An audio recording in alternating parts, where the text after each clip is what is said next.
Hi, hello, welcome or welcome back, whichever. Glad to have you. Thank you for the people who have joined me in the interim in the sense that I haven't posted for a hot second. Well, not too hot. It's been like a month or so. I have been slowing down in my reading, which, if you've been watching me for a second, no expectation of that, is not unexpected in the sense that, it's summer. I want to be getting out more, seeing my friends while I can. And it's just kind of a normal ebb and flow, especially when you've been going so long. But that isn't to say I don't get extremely frustrated when I do go into like mini slumps, as I'm sure many, readers do, because we all have very exciting TBRs. And I'm thinking of all the stories I want to be reading but can't focus on. So I have still been reading just much more slowly. I've been pretty focused in on romance, which is great for me. The frustration mostly comes from the fact that I'm reading it much slower than I would usually read romance. That being said, I have gone back and I have read the full Wallflowers series by Lisa Kleypas, which is one of her most beloved series. I actually was seeing a lot of buzz about it around the time Bridgerton came out because people were looking for read-alikes or like what would be the next hot property that you would like to see in a similar vein. So this is a series that has been on my radar since I started reading romance as a teen, when I started reading Bridgerton. But I just never picked it up, and I'm not really sure why. Because I now consider myself a Lisa Kleypas reader, but I also realize that the Ravenels is my first series, and I think the only series by her I've read. So I was like, ooh, I've got to fix this. And I have a friend in this romance book club who is also a very voracious romance reader. We've got all different levels in this book club of like people new to romance, people who just dabbled, and then there are a couple of us who are more experienced romance readers. And, I take that in varying degrees as well, right? Because I'm not as experienced as many romance readers in comparison. So it's a whole, it's a spectrum. So she was encouraging me. She's like, you need to read this series. And so we could text about it. And she, of course, was very excited about Devil in Winter. I've heard about Devil in Winter a whole lot. Of course, I think based on, I think Storygraph and Goodreads, it looks to be the most read title and one of the most beloved. And that's just anecdotal. So don't quote me too strongly on that. And I don't know why I've never picked these up because I love the framing device of Wallflowers. I love stories that feature wallflowers. Probably right because I've always, associated with them a little more strongly. Like when I was a teen, I was really drawn to Penelope in the Bridgerton books, as many of us have been, and as how the show has kind of helped facilitate for this new generation as well. And I will have more thoughts and discussions on kind of that book and how I view that book now later. If you are interested, my book club is reading Bridgerton. We're going through all of them. But if you're interested in like kind of my thoughts as I revisit these books outside of the context of the show, I just wasn't sure. So I went back to the Wallflowers and I loved them. And I love them for many reasons. They, are older, like Bridgerton. So I think mid-2000s, if I'm remembering the copyright correctly, like early 2000s.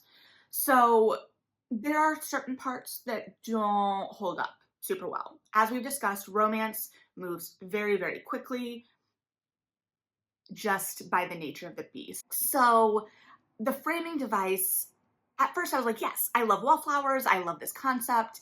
And the more I engaged with the series, the more I loved it because it centers female friendship so well. And there are many different framing devices we see from especially historical romances. I mean, every romance series has a framing device of some kind, generally. And, with Bridgerton's, it's a family. We've got books that are found families, and there are all different kinds. This framing device felt very tight in a lot of ways, with a couple outliers, but the female friendship at the center of it being the shining star, and that really carrying us through, because it wasn't just like a baton pass off in the way that I don't think I would have had a problem with. As a reader, those expectations aren't abnormal to just get like little passing glimpses, but the presence of all the Wallflowers in all the books still felt very real and active. I would argue like Devil in Winter, Edie's book, probably is the most pulled back from the rest of the Wallflowers because that is a more separate space. But in terms of, you know, the overall world, it is very cohesive. We're spending a lot of time across the whole series at like Westcliff, at Marcus's house even. Like there's a lot of time at that house for house parties. I think Edie is really where we get away from that the most. So I think I talked briefly in a monthly wrap up about my experience reading the first book, Secrets of a Summer Night. And these are all like seasonal titles. And I'm really bad sometimes about, especially in romance, remembering titles. So we've got Secrets of a Summer Night, It Happened One Autumn, Devil in Winter, and Scandal in Spring. So those are our 4. And we go in terms of age. So we start with Annabelle. And in that video, I talked about how I was really drawn to how quickly, one, I had forgotten Kleypas moves, but 2, like Annabelle has really real pressing concerns, right? Like this is her last season to make something happen. Her family is in dire financial straits, and the book really grapples with what the reality, to a certain degree, right? Like I'm sure I haven't checked the full historical context, but what the reality of that situation is. There is a sense of stakes more than just like the general conventional stakes that we have built within historical romance as a genre, right? If you are a reader of the genre, there are certain stakes that you're going in with. If like you know a woman is in her later seasons, you know they're toward the shelf, right? There is a sense of stakes there already that you have kind of built up as a convention. And I would like to argue too, like it is historical romance, and I'm a big history buff, but I don't consider myself an expert on these historical periods at all. And as I've said in some of my Bridgerton videos, I do consider historical romance almost kind of like a fantasy thing. So where it grapples with the realities, like yes, but I'm never really like it's its own little bubble too, right? Like it's its own little thing. So this book really grapples with the idea that a lot of these men are waiting for Annabelle to go on the shelf because then they think that they can position her as a mistress. And so she is trying to catch, at the beginning of the book, Marcus, because no, she's not trying to catch Marcus. Sorry. They haven't hit it off. Like, and he thinks that she is a scheming, you know, woman because she is kind of scheming. They are scheming at the beginning.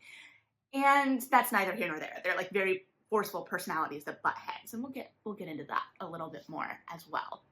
So she has this flirtation with Simon, like that happens, and it just, you know, the stakes there. So she ends up with Simon, which, you know, isn't what she expected, but as romance readers, we expected. And also with Simon, we see kind of, again, because Ravenels is my first Kleypas, I'm able to kind of go back and trace some of the traits of her heroes and see that she has been interested in these like self-made men and like this kind of blurring of the aristocracy and the beginning of like industrialist type things, like self-made millionaires, kind of Gilded Age era tycoons as heroes. And we're going to separate all of the like history, like how we may feel about that for now. In the context too of romance, that's kind of a different hero, right? And then you've got this like sense of like a man that can make things happen, that is active in the world. There is a kind of perception of, yes, we want a title, but what is the aristocracy? And they kind of continue to play with that idea, especially like in Daisy's book. Some of the lords are like, they were talking about Daisy's father's soap company, because Lillian and Daisy are 2 sisters. I guess I should introduce the Wallflowers. So we got Annabelle, the oldest, who is kind of like the quintessential British like Rose, like the most stereotypical like romance heroine. But, you know, she's dealing with her own things and she's very sharp and smart and the banter is great, right? And then you've got Lillian and Daisy, who are 2 sisters from America who have been brought over by their parents. Their father is new money and he owns a soap company, and her mother is, well, their mother is very interested in this title. They have been pretty much shut out of New York society because they are new money. And so they are part of this class that is traveling to England to basically get a titled husband for their daughters. And what the daughters bring to the table in this situation, more generically, not necessarily just Lillian and Daisy, because this is a historical thing that happened, is money, right? A lot of these titles are burdened by debt at this point. So this is a thing. I actually am going to try and go back and read, because there is an Edith Wharton book. I think it's her unfinished one that someone else finished. I own it. I haven't read it yet. I've got a couple Whartons. I've been like break glass in case of emergency situation-y, and I feel like we're getting there. So I've got that one, and I've got Custom of the Country. But this is a thing, right, that had been happening. So those are those two sisters, and the idea there is they're not as cultured by British aristocracy standards for this time, that they're American. And then you have Edie, who sits between the two sisters, Lillian and Daisy, and she's the most kind of quintessential wallflower, as we would think of her within romance conventions, or them wallflowers within romance conventions. She's much shyer. We get the sense throughout the books leading up to hers that her family is very controlling. There's something going on there, right? So there's a lot of depth to these women. And so in Daisy's book, they're talking about the soap company, because at that point they're trying to bring it overseas. That's another part of the reason the father is around, is he's trying to build these business connections. So there's a conversation about like the soap and making it more common, like the scented soap available to the masses. And one of the lords is like, well, then how will we know who, like the class stratification, like people are going to be able to pretend to be higher class. And there's just like a lot of these tensions, right? And she's just kind of able to show the way some of these aristocracy are out of touch. So she positions her heroes, when they do have a title, as allies with these industrialists. And they're all kind of positioned as men who can make things happen, that they're men of business, that they're forward looking, and that they care about people in general. So it's a different kind of hero in many ways. And as someone who started with the Ravenels, I can see that travel through, especially with like Winterbourne and the department store and things like that. So we see kind of history happening. So that was like a tangent of sorts, but like within the context of that first book. And then there is like the third act moment that is pretty high tension, that then puts Annabelle and Westcliff Marcus on the same page, friendly, so that then Annabelle is rooting for Marcus's happily ever after as well in the second book with Lillian and Marcus. So Lillian and Marcus meet at the same house party, right, that all of our Wallflowers were at, where Annabelle and Simon really cemented their relationship, and they did not get along. So he comes across them with Simon as they're playing a game of rounders in their undergarments, basically, and he is not amused. And the, underlying romantic assumption with that too is he's not amused, but he's also secretly attracted to her, and that's part of it. So there's an underlying bit in this book where, at the beginning of the book, Lillian is buying perfume. And it is established that she has like an extra sensitive nose. She can pick out scents. She wants to be more active in her father's company. She thinks she can help him with this ability to kind of pair scents together. And she's been kind of shut out as a daughter. And she is sold this perfume where there's like a secret ingredient, and it's going to attract people to her. And she runs into Marcus again. I think at the Rounders game again is this meetup. And so they're going back to the house. She has on this perfume, and he like kisses her. Like the passion is there right away. And she is convinced that it is this perfume, because they do not get along. She's like, oh my gosh, this perfume overrode our tension. And so she like gives a little bit to all of the women in the group, and they're basically trying to see if it's the perfume. So they're positioning themselves to see if they can attract. Well, Edie and Daisy are kind of like off doing their own thing. Annabelle gets close enough to Marcus to see, and like gets a little weird with him, because they're friendly. Her husband is like his best friend. And so she's like positioning herself to see what's going to happen with this perfume. And he's like, are you okay? And meanwhile, Simon like takes her off. It's like, so the underlying assumption for the reader is that the perfume like attracts your true love. Go with it. It's a suspension of disbelief. It's a romance novel. And, at the end of the novel, it's like, no, nothing was the perfume. And that's the kind of spin, right? We play with the scent thing a little bit, and I would have loved to even see it more. It does lead us to my favorite scene in the book, which is they're at dinner, and one of the courses comes out, and I think it's like a full head. I don't remember the exact course. And Lillian had been seated near Marcus, even though they had gotten in a fight because they'd gone out to like a jumping course, and Lillian had like told Annabelle that she couldn't really ride side saddle that well. She's used to riding astride. And Simon passes that on to Marcus. And Marcus is like, we're not doing this. You're not doing this course the first time and hurting yourself. And she, they butt heads. Lillian is very determined and very bullheaded. So she makes the jump and she almost hurts herself. And so he loses his mind. And she loses her mind right back a little bit, but she has hurt herself a little bit. So her parents make her apologize. And it's like this, like, having to bite your tongue so hard you think you're gonna bite it off thing. And he actually, like, takes it very well, like, doesn't embarrass her, right? She is expecting him to use it as an opportunity to embarrass her, and he doesn't. So that, I think, is like the real start of what's going on here. And so they're at dinner, and he has put her higher at the table, closer to him than she should really be. And his head comes out, and it's not, nope, and she can smell it, and like, it's just this whole thing. So like, he gets her away from the table, but it's very comedic, and it works really well. And the banter is just so good, and I think that is another reason I really responded well to all of these books, because by the time I got to the last one, I realized that all of them were a kind of different color, a different flavor of hate to love. There was a lot of that tension and that banter. We didn't really have like friends to lovers or anything like that, which if is your cup of tea, you may miss. The Daisy's book had a little bit the closest. It was more of a second chance, and that we had someone that she knew from New York coming back into the picture, and I'll talk a little bit more about that later, while also trying to move more quickly because I realize we're getting into it and there's a lot to talk about.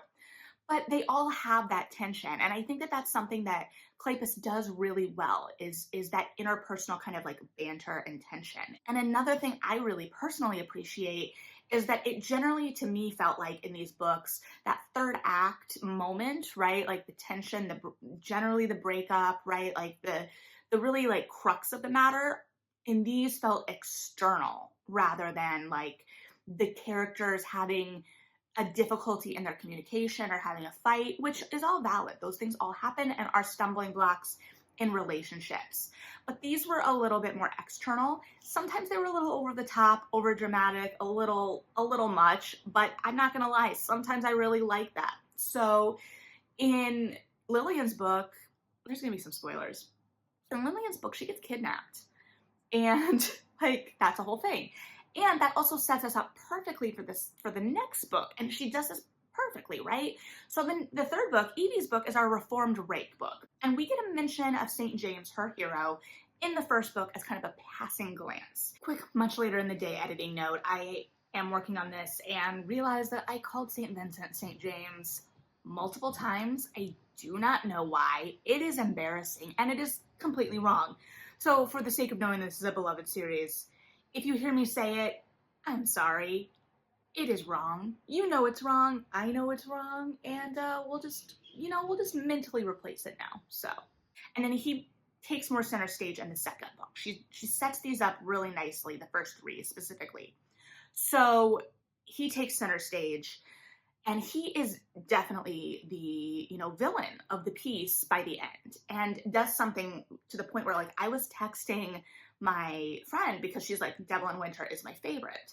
And so I'm like texting her, I'm like, what the heck? Like, how is she going to redeem him? Similar to like when I was talking about the redemption that Sarah McLean did last summer in her book from last summer. And it's like, how do we get there? Especially when the friendship of these women is so central and so important. And I was like, how is this going to impact Evie and Lillian's friendship? I was legitimately worried, and it was handled so well. And it was another question too. So it's our reformed rake book. So now we have somewhere we actually have to reform, right? We've seen like a somewhat villainous moment, but we've also seen how charming he is, and we've seen how out of character that felt by the end of the book, while also kind of like being willing to go with it. So, and on all of that too, it was nice because we also have sprinkled throughout like references to Daisy's kind of Penny Dreadful type novels. So those like more extreme moments then feel like they're also a little bit rooted in the world in that way. So then we have to redeem him. And I'm like, okay, how does this work? How are we going to get him and Evie together? What is that courtship going to look like? And she did it much differently than I was expecting. And I thought it really worked, where we open the book with Evie there and like basically propositioning him. And I loved the way that dynamic worked. And I really enjoyed, we ended up in a gambling hell. I've learned, I guess I'm a little bit of a sucker for that kind of like seedier setting, like that balance of like the kind of upper crust and then like that a little bit seedier. And seeing Evie like fighting for what she wanted, seeing her fight kind of almost against her family, that evil family bit, we do get a little bit, but I wish that there had been a more satisfying conclusion to that bit. Everything that like we led up to her going to St. James's Place and being like, I have to escape. One of the things I really struggled with in this book was the fat shaming. It was used as, you know, like a visual kind of like shorthand for the evilness of especially this cousin that they wanted her to marry. And I kind of had to bite my tongue and like remember the time and place that this was happening. I don't know that that is going to be something every reader can do. I will definitely say it colored my enjoyment a little bit, but it is of its time. And I recognize that, you know, romance novels progress quickly. So that is what it is. And then that book, I would argue, has the most obvious external conflict. So there, you know, I don't want to spoil too much, but there's some stuff that happens. And then we bring Lillian back in and manage to like deal with that relationship. So the thing that I was most worried about, I was like, how's this gonna like impact her relationship with Lillian? And we deal with that. We still get to see her with the other Wallflowers. So the thread is just done really, really nicely. And yeah, so if you like the reformed kind of like rake trope and you like that little secret, like Devil in Winter is held up as like one of the most popular titles. I do love Evie, but I don't know, like I really, really enjoyed it, but I also like I really, really enjoyed the dynamics of a lot of these books.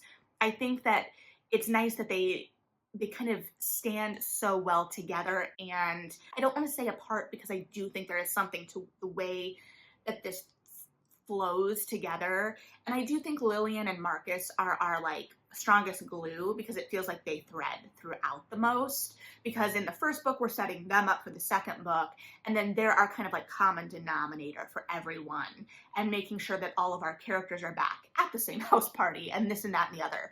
So and especially in Daisy's book we see a decent amount of them as well. So we move out, and I do feel like these first three are probably the tightest. You know, we obviously set up Marcus and Annabelle and Simon's book, and then we had the like one name drop of St. James in the first book, and then we get to see him more in the second book. Also, I don't know, because this is, you know, my second full series, what the like more extended Kleypas universe is that may have set up some of these characters going into the book, because I did catch, you know, a reference, especially I think it was book 3, to Ravens, which I know, like I'm getting to those, don't worry. So I know that we have like the extended universe here. I also caught like little name drops that I think would carry us into the Ravenels. Now, granted, that series has been going on for a while, so I don't remember all of it, and I don't remember all of the connections that I probably should. I definitely remember, like, I think I heard a saw a Winterborn name drop, and the next book that I'm currently reading, and hopefully we'll talk about Friday, is the kind of pitched as the crossover between the two. So we had that set up pretty strong, and Daisy's book felt like the most deviant in that way, because we were bringing over a hero from America that we hadn't met and hadn't gotten new references to. So I don't know how that worked in terms of like pre-planning of the series, in not name dropping him a little earlier in the series, even just between the two sisters, like, you know, like as a worst case scenario, right? Like, well, what if? But this is the idea, or the idea is that Daisy has unsuccessfully been in London. Her father is over it, and he's gonna bring this man over who is like his second in command, and they're gonna get married, and he is gonna basically take over the company for her father, overriding all of the brothers, which her mother doesn't like, and her mother also still like was really wanting that title. And so Daisy and especially Lillian are very against this. They hate Matthew, especially Lillian, and Lillian doesn't want Daisy taken from her. Like, she lives in England now, so if Daisy goes back to New York, she loses her sister. So that is then a tension because Daisy starts warming to Matthew, and Lillian's like, and Lillian's like having a difficult pregnancy. And the way it explores that in the book, I think, is really nice too, because we really get to see these women still have relationships and see where their relationships are. So we get to see that after the happily ever after and get that confirmation while they still navigate other parts of their life, which is one of the things you love to see, right? So there is that going on. And then there's this outside danger. So we learn that Matthew has had this huge crush on Daisy forever. Like, he's always liked her, but he knows he can't have her. And there is something in his past that is the reason for that. And we don't know what. And this, because I really liked the setup of this. I really liked Daisy and Matthew together. But I felt like on this one, the pacing was just slightly off because we rushed, in my opinion, we rushed through the reveal of that a little much. I loved the way it was handled, but it just moved so quickly. It was almost like the kind of worst case scenario of the best case scenario. So Kleypas is able to pack a lot into a little bit of space. That's a fact. But in this case, she made it work. She made it happen. But it felt like just the balance was slightly off. So I would have loved to see that end, kind of further feathered out. In the same way that in the second book, and I think this was a problem of the blurb. So the blurb on the back of the book really led me as a reader to be expecting this outside force that was going to be acting against Marcus and Lillian. And most of the book is not that. Most of the book is them butting heads, fighting against their attraction for each other. And then once they kind of accepted that, fighting over the realities of their situation more internally, right? What they believe Marcus needs in a wife and whether Lillian can be that. And they have both believed no for a long time. So they're fighting both their feelings and then they're fighting like what they perceive to be the reality of what can happen.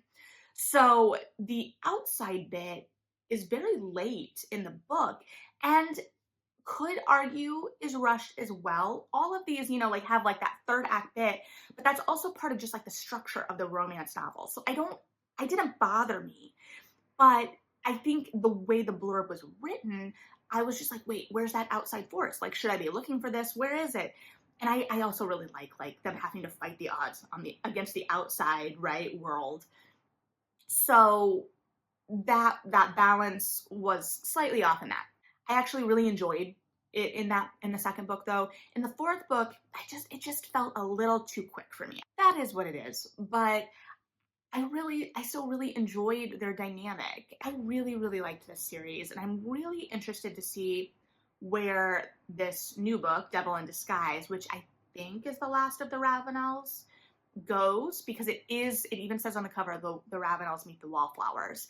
And I know that the heroine is Lillian and Marcus's daughter. And I've heard some rumors about the hero that I have not confirmed or denied. So we will see.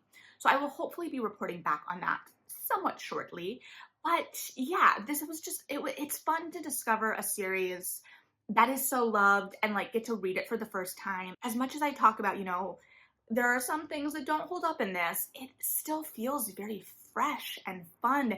And the voice is so good. And the way these women interact with each other and their love of each other and the way we get to see relationships develop around them and seeing, as we see their relationships develop, we also get to see the friendships and the relationships between like Simon and Marcus continue to be, a really strong friendship. And then we get to see, Marcus advocate for Matthew when he comes around. And you know, also see Marcus and St. James navigate what all goes down between the two of them, and getting to see the colors of friendship on that side as well. So we get to see these individual romances that really sparkle and have a lot of bite and shine to them. And I don't mean, I just go with it. And then we also get to see how they are really building a life and a community, and how these relationships foster other relationships. And so we're getting the happily ever after of the couples, but we're also really getting to see them building a wider net and a wider life, and what that may look like. And that being a happily ever after in a way too, right? Like having this really vibrant friend group, this vibrant community that exists around you in addition to your romantic happily ever after. There's something really satisfying as a reader, or there was something really satisfying for me as a reader in that. So I really, really enjoyed this. I'm really glad I finally did them. I'm definitely going to go and continue to read in the backlist. It does make me wonder, and I'm sure I'll talk about this when I've actually read, fully read Devil in Disguise, what will be next? Like, where do you go? Especially because she's been writing in this series for so long. So she may have already talked about that too, and I just missed it. So if you know, let me know. So yeah, those are just kind of like my overarching ideas of the series. I know that there's so much to dive into with all of them. And I do regret a little bit not having read these more contemporary to when they came out, because I think too, this would have been just like that perfect kind of bridge, especially at the time where I was just, you know, really getting into romance, and I was coming out of that like Sisterhood of the Traveling Pants era, and this has that strong female bond. Like it's just that position, right? So yeah, if you know, always want to talk about the Wallflowers and want to talk about the Wallflowers with me, let's do it. If you read these recently like me and have thoughts related to that, let me know. Like, just, yeah, let's talk about them. And I will hopefully be reporting back on further Kleypas soon, and also hopefully reporting back on other books and other things soon. Like, hopefully I'll get back into a little bit more of a rhythm, but we'll see. So yeah, leave your thoughts below if you've got them. No pressure there, believe me. I feel like I haven't had many thoughts this last month that are worth much of anything, but I appreciate you hanging out. Have a good one, read something good, and yeah, bye.